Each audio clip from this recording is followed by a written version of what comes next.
Hi, I'm Rob Wolf, Director of Communications at the Center for Court Innovation, and today we're focusing on probation. I'm with Heather Munro, who's visiting New York City this week from London. She was appointed Chief Executive of London Probation Trust in 2010, which means she's in charge of probation for the whole city, about 70,000 offenders a year. She's been in New York City this week learning how probation and justice in general is carried out in the U.S., observing several of the Center for Court Innovation's demonstration projects. Thanks for joining me today. Thank you. It's a pleasure. So probation at its heart is about keeping offenders accountable without sending them to jail. And if things work out well, probation is also about making sure the offender doesn't return to offending. But I know in the U.S. that probation departments sometimes have a hard time because of budget cuts, high caseloads, reduced resources. They have a hard time meeting those goals. I understand that in London you're going through an era of change. You're probably facing quite a few challenges of your own. And I thought maybe we could start out by you explaining a little bit about what some of those challenges are and how you've been addressing them.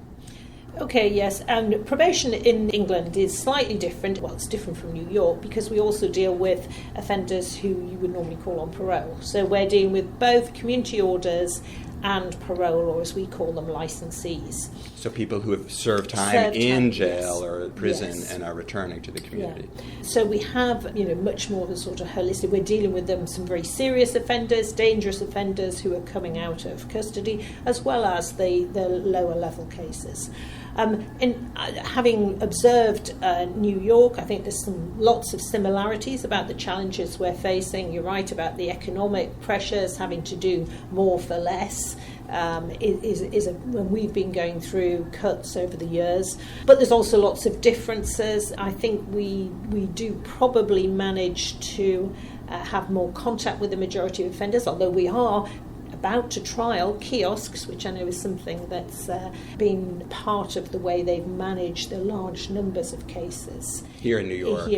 In other words, the offender goes to a kiosk and yes. checks in without actually speaking to a human probation officer. Yes. So we're looking to trial that approach in a different way, I think, maybe as an incentive towards the end of an order or at a different point. So yes, some challenges around how we manage the work, the caseloads. What I've noticed is that some of the differences are we have probably more use of an assessment tool, and our staff have probably had more intensive training, probably because they're managing these higher risk offenders. So it takes about 18 months to qualify. So that's, I think, slightly different here.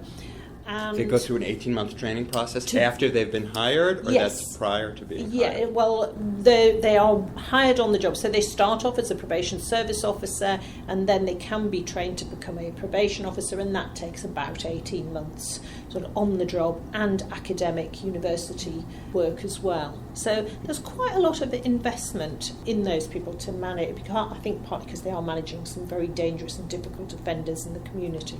But otherwise, I think there's, lots of similarities with New York probation, where I think they're looking at working much more in the community. We are similarly working at how can we get our staff much more out of their offices based in the community. So it's been fascinating seeing the work that the Centre for Court Innovation Justice, all of those, the problem solving and how all of that works, and the real work around community engagement that's been done.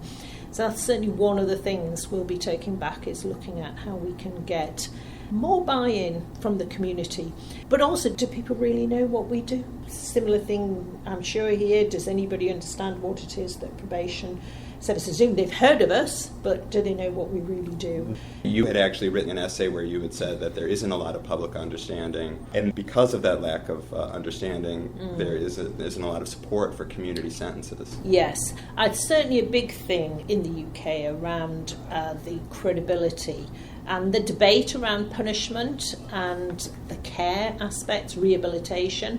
And there's been, over the years, much more of a focus on the punitive elements of order. In fact, only this week there's been an announcement from our Ministry of Justice that every community order, every probation type order will have an element, they propose to have an element of punishment in there. So we use electronic monitoring, or it could be fines, or it could be community service, community payback. So there is a feeling that the public don't feel that there's enough punishment in orders. Now, those of us that work in the system probably think that's not as accurate, because actually doing a community order can for many offenders be much more punishing or challenging than going to prison. Though they've been in and out of prison, it's very easy, things are on tap, on hand for them. It's much more challenging to actually have to change your behaviour. So for those of us who've tried to lose weight or stop smoking or whatever, it's a really difficult process, and that's what we're often doing with people, is trying to do some difficult work with them about how to change their behaviour. Such as what? Stopping abusing drugs? Or Absolutely, abusing drugs, thinking differently, domestic violence. But you do have the resources then? Because that does sound very, it is called intensive probation, but you have the resources to be so intensively supervisory? Yeah, we do a lot of the interventions. There is a lot of work going into interventions. So we run a lot of programs, cognitive behavioural programs. But what we do very much is we base our resources on risk and need principles. So the higher the risk and the higher the need, the more resources would go into them. So the more intensive the work we're doing with them. So we also do have people that we're seeing less often, doing less intensive work. And then that ties back into your saying that you do an assessment initially, and that's how you determine the level of risk and the level of need? The assessment is usually done pre-court, and it is the basis of all of our work. We call it OASIS, so it's an assessment system. I noticed you were an honorary visiting professor at the University of Leicester, where you wrote about your interest in research and basing practice on real evidence. And I wondered if you have been able to incorporate research into the way London Probation Trust conducts business. Sounds like this assessment tool is an evidence-based practice. Yes, it is. I think we've found that at a local level particularly, it's been hard to have the resources to do the research that's needed around the ways you're working. So one thing we're doing is trying to build up a greater research capacity within the trust. But also it's looking to the evidence that's done by academic institutions and trying to make sure our practice is aligned with that. So we've done a lot of work around cognitive behavioural groups, and we're delivering those, but the latest research around assistance theory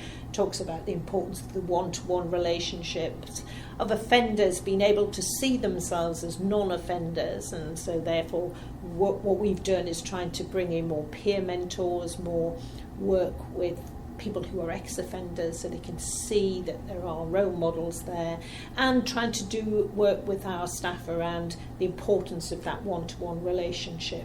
One thing that I had heard about from a colleague of mine was you were looking at an intensive community order for young gang-involved individuals. And I know that it builds on the intensive alternative to custody pilots, which our own Phil Bowen, who directs our London office, wrote about, and I'll link to the paper that he wrote with this podcast. But I wonder if you could tell me a little bit about why the focus on gang-involved individuals and how that works, how that's customized to them. Yes. I think we've first of all been interested in doing something which is more responsive and different for the younger age group. When we deal with people over 18, but the 18 to 24-year-olds, having something that looks different rather than a one-size-fits-all approach. So when you're 18, you become an adult and you get the typical adult sentence. And in London, the whole problem of gangs is an issue. It's a priority for our mayor and the police and for us. So we wanted to help with that. So that's what we're hoping to do, and we'll start talking to sentencers shortly. You started off a little bit referring to some of the lessons you think you're going to take back from New York with you about community engagement, for example. Are there any other lessons that come to mind? Yes, we feel that there's a lot here that's being done around immediacy, doing things much quicker. And so we want to look at how we can try and speed up some of the ways in which we are picking people up at court and working with them. Some very impressive things at both Brownsville and others where we've seen, people are seen quickly and dealt with. So that's one aspect. I think a more flexible approach so that it was interesting how certainly the judge at Red Hook was able to give very flexible sentences. At the Red Hook Community Justice Center, Yes. Judge Calabrese. Yes, and that was great. We really enjoyed that visit. Also, I think this accountability bit, I think what we've seen here is the focus on holding offenders or clients to account for what they've done, that coming back regularly, the reviews. It doesn't happen so much. We have some work around that with our drugs courts, but it's not a routine as I think we could make it, particularly with the intensive alternative custody. That's an option. We've now thought about looking at how can we hold people to account at regular intervals. Well, great. It sounds like you had a productive week. Yeah, we've had a great time. I've been speaking with Heather Munro, who is visiting New York from London. She is the Chief Executive of London Probation Trust. I'm Rob Wolf, Director of Communications at the Center for Court Innovation. Download our podcast from our website at www.courtinnovation.org and from iTunes. Ms. Munro, thank you so much for taking the time. Thank you.